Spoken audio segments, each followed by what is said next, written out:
Hello there, welcome to my video. It's been quite a gap in between the last one and this one, simply because I was getting used to new software.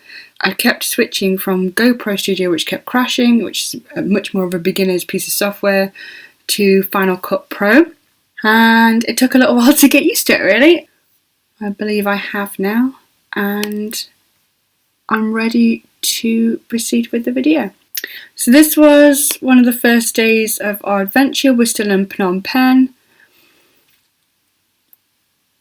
And the two places that we visited were S21, which is Security Prison 21, and the Killing Fields.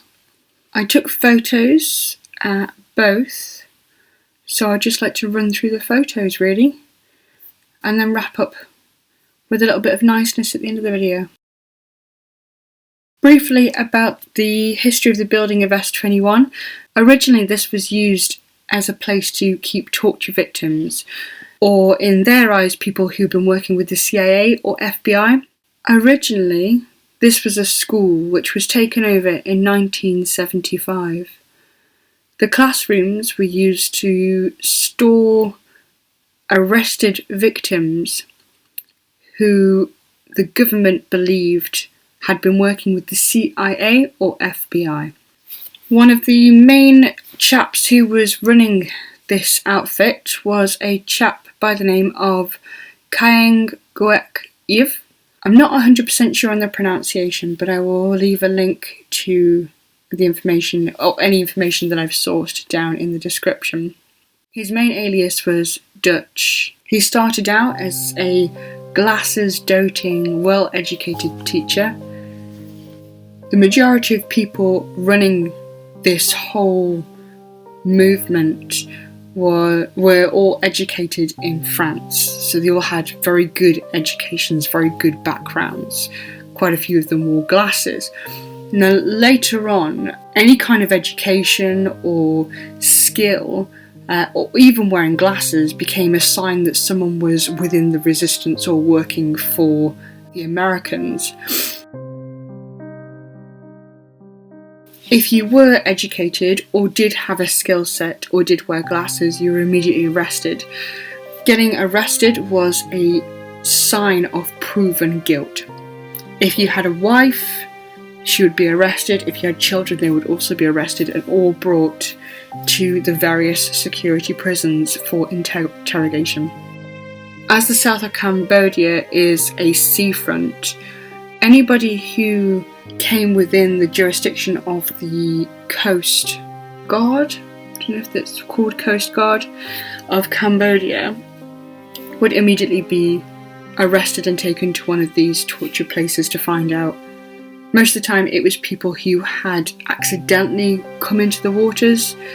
There was a story I read about a couple of Australian people who they'd just gone wrong. They were brought to one of these torture places and he died, unfortunately. His brother was one of the people to speak up when Dutch was brought to justice in the courts. Dutch was given multiple life sentences, admitted total guilt, deserving of death, and begging forgiveness in court as an old man with many grandchildren.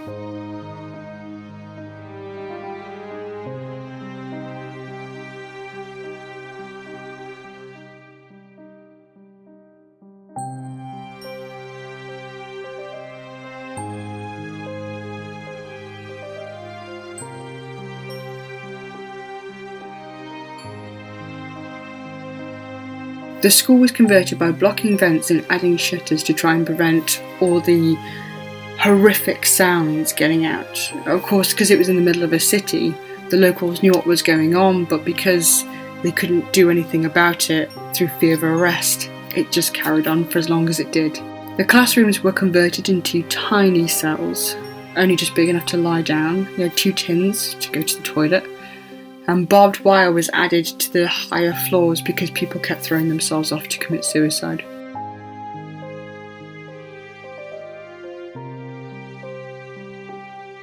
Men, women and children were all murdered here. The whole area became a monument to those who suffered here. One of the images that most stuck in my head from all the pictures of all the victims brought here was of a lady with her very, very young child. I think this child was 2 or 3 months old, perhaps. The year was approximately 1975 to 1979. Her name is completely unknown. She's never been claimed by her family. The picture's never been identified by a family member. However, a couple of minutes after the photo was taken to admit her into the prison, the guard actually removed the baby from her and killed the baby. It wasn't unheard of, and it wasn't an unheard of practice. Around the museum, they kept some of the torture items on display. I couldn't actually bring myself to photograph any of those because it was just too harrowing. In one of the rooms, there's a board where you can write messages of love and support. We're taking some photos of them here.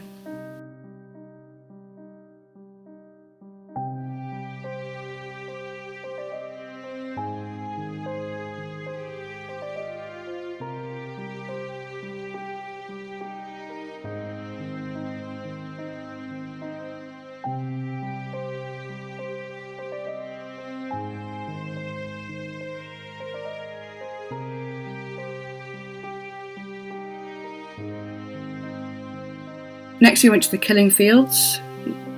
This is where the prisoners were brought in busloads.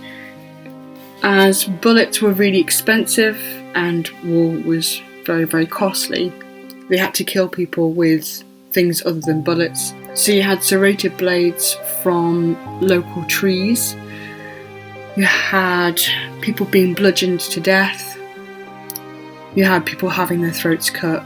It was all to save money, really. Quite a lot of the time these people were still alive while they were watching bodies being thrown on top of them while they bled out, or they were too concussed to move or too afraid to move. Once the war ended, people only really noticed these mass graves when the raining season started, and because they didn't bury the bodies deep enough, the bones of these bodies, the teeth, clothing, they would start to rise in the ground. There's a caretaker that comes round regularly to remove any main bones or anything like that you can see, and they're either taken to a museum or they are added on display here. The remaining bones that are buried here, they have decided to leave in place so that the bodies are at peace. That there's just too many mass graves around here to keep digging, so the kind of thing to do was to leave everything where it is. So this one's pretty horrific. This is the killing tree it's referred to. Specifically, this is the killing tree that they used to kill children. So there are children mass graves here too. The sign reads, "Killing tree against which executioners beat children." All I can think of is back to that photo of the woman and the tiny baby earlier on. The other tree here is called the hanging tree, which is, as you can imagine, people were hung from it. They used to play the radio quite loud to try and stop the other victims from hearing what was going on. Of course, they all knew they had come here to die.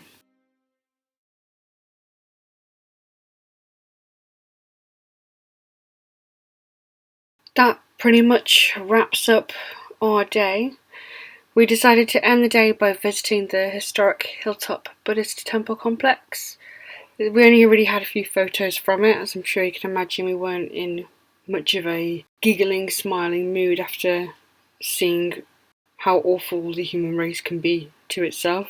So we had a peruse around this really very beautiful little temple and just chatted about life and what it takes to be a good person. I cannot believe what I've learnt today. It was absolutely awful. And the only real lesson that I can take away is don't tolerate separatism or bullying of any description. Love yourself and love those around you. That's all from me. If you'd like to see any more of my videos from my travels or just from my day-to-day, subscribe below. I should have a new video out in the next few days. Thank you for listening and watching. Bye bye.